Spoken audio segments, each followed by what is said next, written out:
Greetings YouTube, time for a bargain video. And we have a bunch of books this time. Some are gaming, some are not gaming. Quite a few biographies. I was not good when it was book buying this time around. My wife and I were at a thrift shop, Goodwill, and she just kept handing biographies and books to me, and I'm like, "Dear, stop it!" She's like, "Well, apparently this is the James shelf." So, here we have Americans Women, 400 Years of Dolls, Drudges, Helpmates, and Heroines. We have a biography of Steve McQueen. We have Waiter Rant. Now, I originally encountered the Waiter Rant online, and his writing style eventually kind of got to me, but I thought I'd give his book a check. It's the world from the point of view of someone that was a long-time server at a restaurant, or a number of restaurants. We have the autobiography of, or a memoir of, Terry Garr.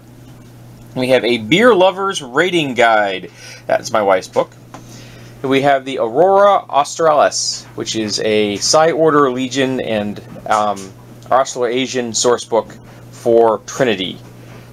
A game which I picked up years ago, and I have almost no memory of the book itself, but I got it for a good price, and it has some nice illustrations in it, so I figure I can use it as a reference. How much did I pay for this one? Yeah, I paid $1 for this, so I don't think I think I could get my money's worth out of that. Then we have Frontiers for All Things D20, and this is Volume 1. United Playtest presents, and I paid, what, $9 for that. And then we have a Kobold Quarterly Magazine, which I had not looked at this. This is issue number 7, and I picked it up for, I don't know, like $5, I think. Dinosaurs and the Bible.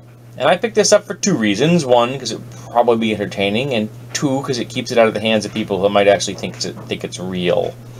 We have a biography of Stanley Kubrick, one of the world's greatest filmmakers. We have Arms and Armor. This is a small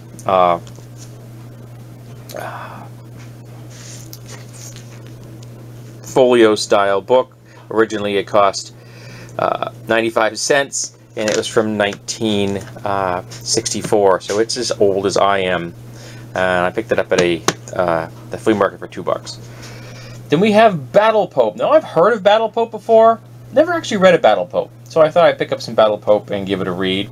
Then we have a Legion of Superheroes, The Beginning of Tomorrow. And I have some fond memories of this the 30th century DC comics from when I was a kid, so I thought I'd give it a read and see how much it compares to my nostalgic memories. Then we have the 26th edition of the Machinery's Handbook. This is from 2002, but I don't have one on hand at the moment, and it's on a CD-ROM, so it's not going to take up much space, because when I take it out of the case, I can just throw it in a smaller jewel case and keep it with my computer. So I figured that was a good deal. That won't take up much room, and it's a handy reference. Then we have the Special Collector's Edition of Ghost, which is a film I haven't seen in ages, but it was pretty good. Then we have a HBO special of Lewis Black. I find him quite entertaining, occasionally irritating, but often quite entertaining. The Tale of Mrs. Tigglwinkle and Mr. Jeremy Fisher and Other Stories. These are from the Beatrix Potter universe. Robo-Croc. This looks really bad. Halloween Town and Halloween Town 2. Now, I've never seen either of these films, but I know that a lot of people have very fond memories of these, like their childhood memories for some folks. And apparently the town where they filmed Halloween Town still decorates itself every Halloween, which makes me smile. So I thought I'd give it a try, and I picked it up for $1 at a yard sale. So I don't think I could lose there. On to the next section! And here we have some more DVDs. We have Kate and Leopold with Meg Ryan and Hugh Jackman. We have a film with Ron Perlman called Pro-Life. I paid $1 for it. It's from the Master of Horror series. I don't expect it to be very good. Then we have Sky High, which is a wonderful film that My wife and I couldn't find it in our movie list because we carry a movie list with us wherever we go. But we've seen it, and I can't remember how we saw it if we didn't have it on DVD. But now we have a copy, regardless. And it's a wonderful film. If you guys haven't seen this, I highly recommend Sky High. I have a Fowler lockback my father gave me. This is a frame set of 2 pictures. Now I found this at a thrift shop, and I found it because it kind of broke my heart to see it. Somebody gave away family pictures. One of which is a child with a giant dog, and my wife has an affection for dogs. So we're going to let this live on here. And, when we're gone, create some really confused relatives, whoever's left behind, probably my nephews, because they're not going to have any idea who these folks are, because I don't have any idea who these folks are. Now I have here is a bone letter opener, so it's very thin, made from split bone, and it has some characters on here. They may be Asian, I'm not positive. It has a little bone peg here, not sure what that's for. Maybe it was just part of another set at one time, but I thought that was kind of interesting. And here we have a paperweight. It's a very large medallion, as you can see from my hand. It's wonderful 3-dimensional relief here of these Moorish style buildings, and while that in and of itself is fascinating, what really sold it to me is that. Look at the font on the back of this piece. This is just beautiful. It really is. It's Cyrillic.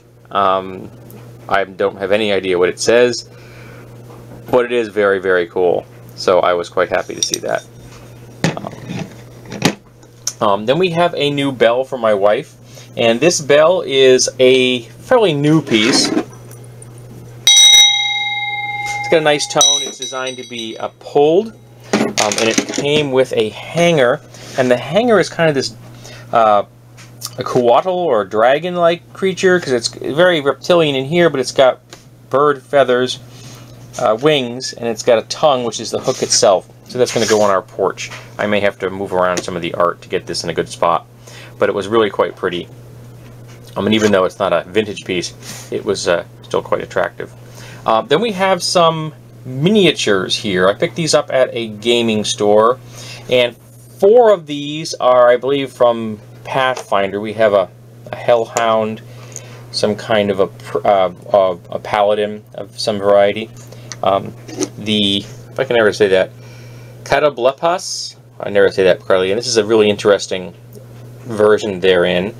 And this guy, who I'd never heard of before, it's a Durhai.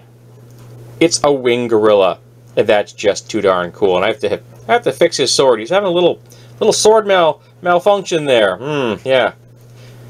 And then we have these. Now my wife got these as a backup gift for me. I might get this done. Here we go. It's a flashlight. And we have 5 of them. She paid under $3, and she thought she was buying 1. And we got a package of 5 of them.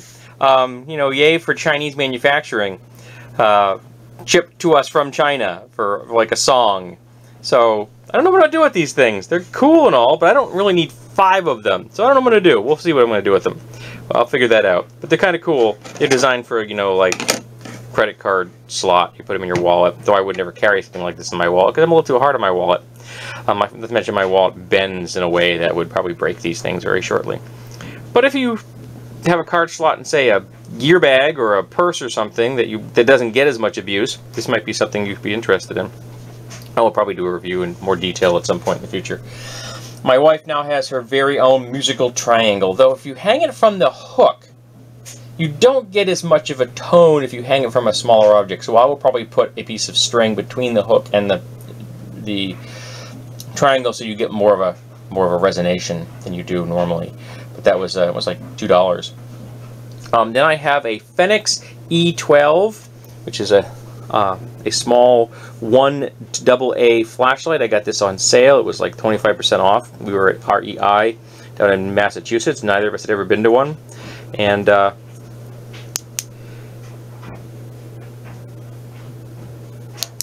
so it's pretty basic flashlight, but I never owned a Fenix, and I wanted to check their quality out, see what I like about them before I ever decided I wanted to invest in something that was more expensive. Because I think it was regularly it was like 28 bucks, at least at REI, and I got it for 24% off. So I probably got it for close to like internet prices. We have a bear hat, which I don't think was ever worn because the hook is still present. I picked that up at a yard sale for 50 cents, I think it was. And, you know, I'm going to have to wear that in a video at some point. We'll have to figure out to put the good videos. Any suggestions? What kind of a video should I wear the bear hat in? Then we have a bright orange plastic speed square. I got that for $1. I got this handmade, vintage, if not antique, hook. Now it's seen some, I mean, it's bent. It's seen some wear and tear.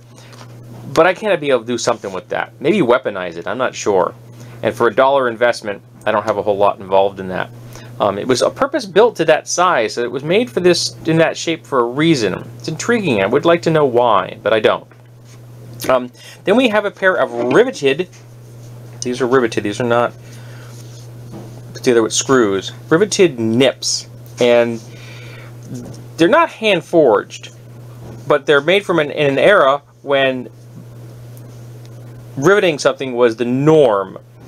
So they could be antique. I got them for $1 at a yard sale. They need to be cleaned up a little steel wool or something, so they'll have quite a bit of rust on there. But they have a nice action. They move quite smoothly, and they're really quite attractive. So I picked that up just because, you know, I have an affection for tools.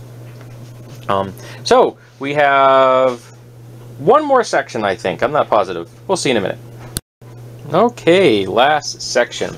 We have a head socks. Now, I've seen these in kiosks before, and I always thought them kind of interesting, but they always wanted way too much money for them, so I found this at a thrift shop for $1. So I thought I'd give it a try. If I don't like it, I donate it. If I do, cool. It is sitting atop a canvas bag, kind of a knockoff from India of the LL Bean style, and I like the size. These straps are a little short. I mean, I can fit them on my shoulder, but they're not comfortably, and I would prefer to make this more of an crossbody carry. So what I'm thinking of doing is, I know I have some webbing in the basement, is getting some webbing out and putting a piece of webbing the right size all the way around this thing and then riveting it in place. Just foregoing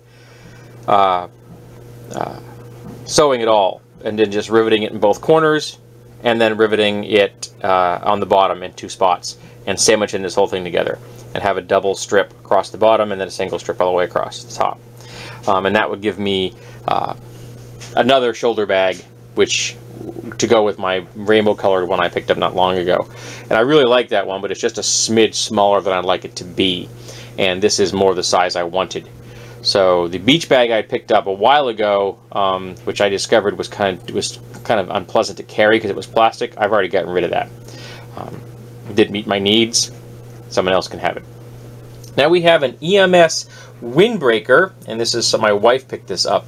And this is a model of windbreaker that she really happened to like, but didn't have an opportunity to buy when they were available, because I guess this particular brand, this particular model, which I don't remember the name of it, is no longer made by the company. My wife really liked it, but we're going to want to put some reflective material on this because she doesn't want to wear an all black design. So I'm going to see if we can find some good reflective tape of some variety and then sew that in place, because it's not a raincoat, it's a wind protector, so if we sew something on it, it's not going to be a big deal. But she likes the fit, and it was a good price, and it's discontinued. And it always sucks when a company discontinues something, because you have to find a replacement for it, and often you can. Sometimes you get lucky and find something better, but if you actually wanted that thing and you can't get it, well, my wife got it, so she's happy about that. Then we have some tools here. We have an actual smithing hammer.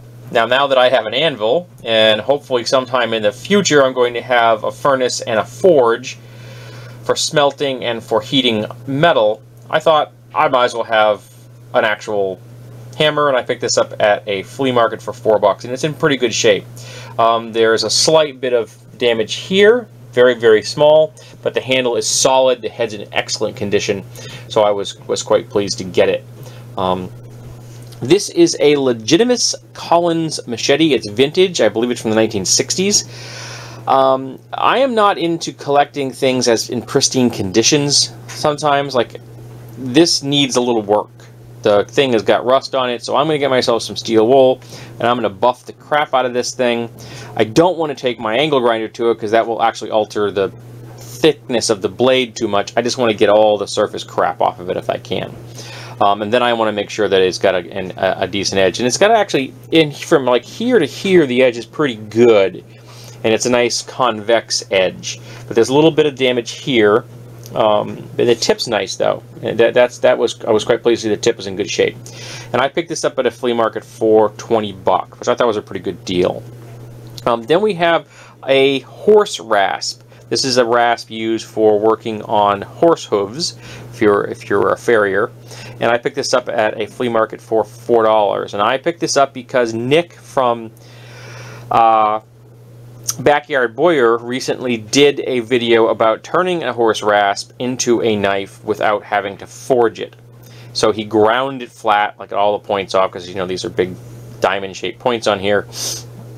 And then he cut it with an angle grinder, and he made it with he made the complete thing with one tool, an angle grinder, because he wanted to show people what you could do with limited tools. Now I have more tools than that, so I will use the more tools that are at my disposal. But I am thinking of doing a cord-wrapped handle on this, something I've never done. So we'll see how that goes. I'm going to have to look at some tutorials online. And my goal here is to have a handle shape probably about here to here. I like a pretty decent size handle, so like that much handle. And then the rest is going to be, this is going to be kind of a Wharncliffe sheep's foot design, because I'm going to have a straight edge, but I'm going to bring it probably in at a curve. And then not the blunt curve that of a traditional sheep's foot, but Nick did one recently where he had more of a gradual curve, and I really liked that. So it's not going to be as shallow as you'll have seen a lot of Wharncliffes, but somewhere between a Wharncliffe and a sheep's foot, because I like that. And so that this could be an interesting project. And because it's so hard, I really don't want to try to drill through it. Though I did see a video just today where somebody talked about using masonry bits to drill through hardened metal. So that's the thing I may want to experiment with. Who knows? Might work. And then we have a T-ball bat. So why am I including a T-ball bat in a section dealing with tools? Well, anyone that knows me knows that this is not going to remain a T-ball bat. I was inspired by something I saw in the latest video game Mad Max. I've been watching it on Sloshworks channel, and I was inspired by one of the weapons that Max finds, which are very destructible in the game. You can only use them for a very short period of time before they break. But it was a club with multiple like metal blades on it, and I may make something like that as well at some point in the future, but temporarily it inspired me to make a shorter one-handed weapon, and I got myself a steel plate from the hardware store, which was originally designed to be used as the cap on a lolly column for one's basement, and as a support structure. And so I'm going to put a slot in this, put that in there, and then have a diamond-shaped axe head here, essentially, so it would have two impact points. Yeah, that's what I'm trying to say. Yeah, English is apparently my second language today.